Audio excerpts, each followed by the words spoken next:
Nurhaliza Fauzila. Saya salah satu mahasiswa dari program studi sarjana ilmu keperawatan Stikes Kendal. Di sini nanti saya akan melakukan penkes mengenai penyakit jantung koroner sekitar 15 menit.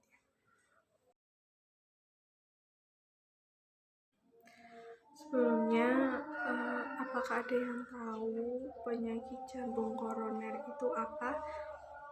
Penyakit jantung koroner itu merupakan penyakit yang disebabkan oleh adanya plak yang menumpuk di dalam pembuluh darah arteri koroner pada jantung.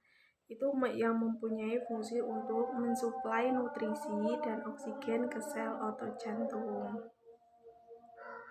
Kemudian kita masuk ke penyebab penyakit jantung koroner. Apakah ada yang tahu apa sih penyebabnya penyakit jantung koroner itu?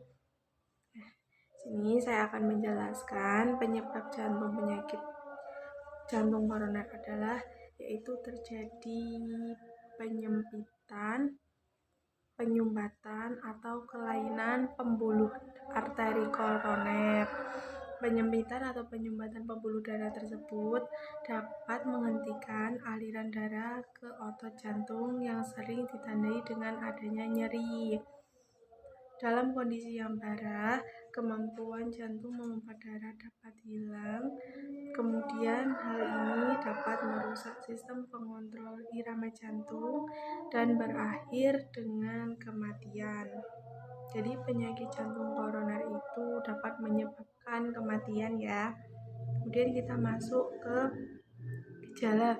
Biasanya orang yang mengalami penyakit jantung koroner itu tuh biasanya nyeri dada, kemudian merasa berat pada saat beraktivitas, kemudian sesak napas dan cepat lelah, serta terdapat keringat dingin.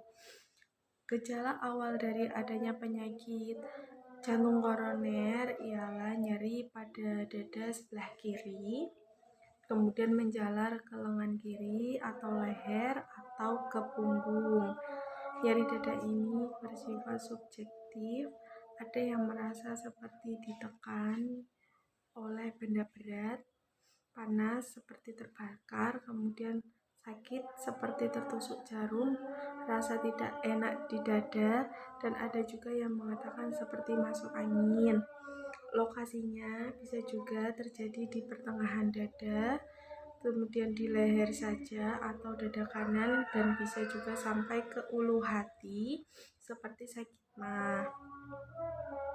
Setelah kita tahu gejalanya tadi, kita masuk ke faktor resiko. Apa sih faktor resiko penyebab penyakit jantung koroner itu?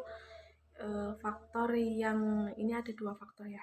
Faktor yang tidak dapat diubah dan juga yang dapat diubah.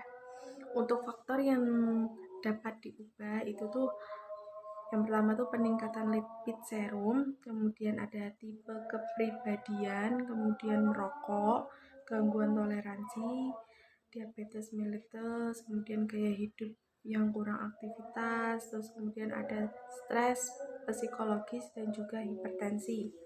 Ini faktor resiko penyebab penyakit jantung koroner.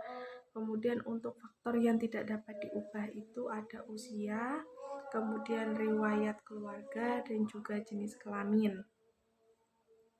Terus kita masuk ke penata laksanaan non-farmakologis. Yang pertama itu menurut P2PTM Kementerian Kesehatan Republik Indonesia tahun 2018, yaitu penata laksanaan non-farmakologisnya itu dengan cara membatasi penggunaan garam bila ada tekanan darah tinggi atau hipertensi. Kemudian bagi yang terlalu gemuk, jumlah makanan pokok sebagai sumber hidrat itu dikurangi. Kemudian bahan makanan yang berlemak sebaiknya juga dibatasi. Kemudian hindari sayuran yang mengandung gas, kol, lobak, dan juga nangka muda, itu dihindari ya. Dan kita masuk ke penata laksanaan farmakologisnya. Untuk penata laksanaan farmakologisnya itu Jika farmakologi bila terjadi non-farmakologi tidak berhasil, maka kita dapat memberikan bermacam-macam obat normolipidemia tergantung dari jenis dislipidemia yang kita dapat. Kemudian beberapa hal yang perlu kita pertimbangkan adalah kemampuan daripada obat-obat tersebut dalam mempengaruhi HDL, kemudian trigliserida, kemudian fibrinogen, dan juga memperhatikan pengaruh atau efek samping pada obat-obatan tersebut.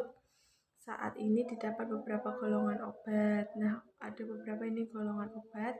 Yang pertama itu golongan resin, kemudian ada asam nikotinat atau acipimox, kemudian golongan statin, kemudian ada derivat asam bibrat, kemudian probutol.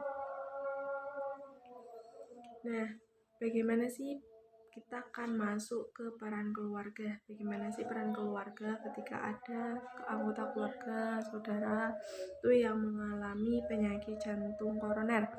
Yaitu dengan cara memberi dukungan keluarga adalah sebuah energi positif yang diberikan keluarga kepada anggota keluarganya yang menderita sakit.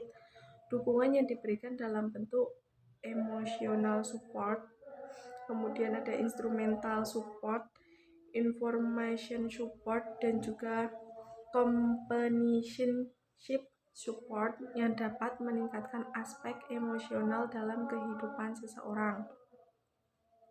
Dengan ini, maka responden merasa dicintai dan diperhatikan. Kemudian, hal ini juga dapat menurunkan tingkat kecemasan dan dapat menghindari terjadinya komplikasi yang lebih parah. Penderita dengan sindroma koroner akut yang merupakan manifestasi klinis penyakit akut jantung koroner mempunyai risiko untuk mendapat komplikasi yang serius, bahkan bisa berujung pada kematian.